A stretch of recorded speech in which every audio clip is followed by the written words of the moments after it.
به نام یزدان مهربان.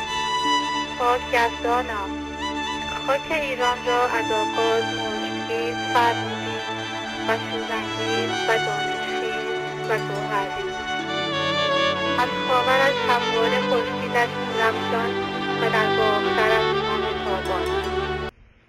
کشورش مهرپرور و دشت بهشت آسایش، پرگل و گیاه جانپرور و کوهسارش پر از میوه تازه و تر و چمنزارش رشک باغ بهشت.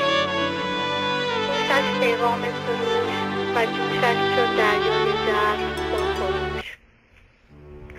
روزگاری بود که آتش دانشش خاموش شد و اختر بزرگواریش پنهان در زیر روپوش.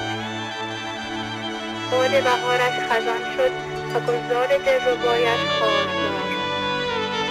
چشمه شیرینش شور گشت و بزرگان نازنینش آواره و در به در هر کشور دور. پرتوش تاریک شد و رودش آب باریک، تا آنکه دریای بخشش به جوش آمد و آفتاب دهش در دمید.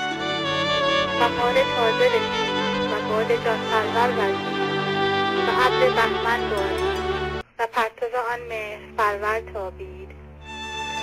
کشور بجنبید و خاکدان گلستان شد و خاک سیاه رشک بوستان گشت. جهان جهانی تازه شد و آوازه بلند گشت. دشت و کوهسار سبز و خرم شد و مرغان چمن به ترانه و آهنگ همدم شدند. هنگام شادمانی است، پیغام آسمانی است، بنگاه جاودانی است. بیدار شو، بیدار شو ای پروردگار بزرگوار.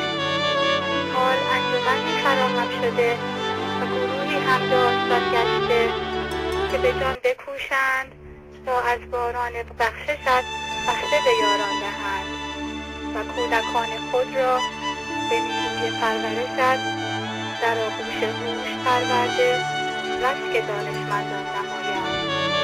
آیین آسمانی بیاموزند و بخشش یزدانی آشکار کنند. پس ای پروردگار مهربان، تو پشت و پناه باش و نیروی بازو بخش تا به آرزوی خویش رسند و از کم و بیش درگذرند و آن مرز و بوم را چون نمونه جهان بالا نمایند.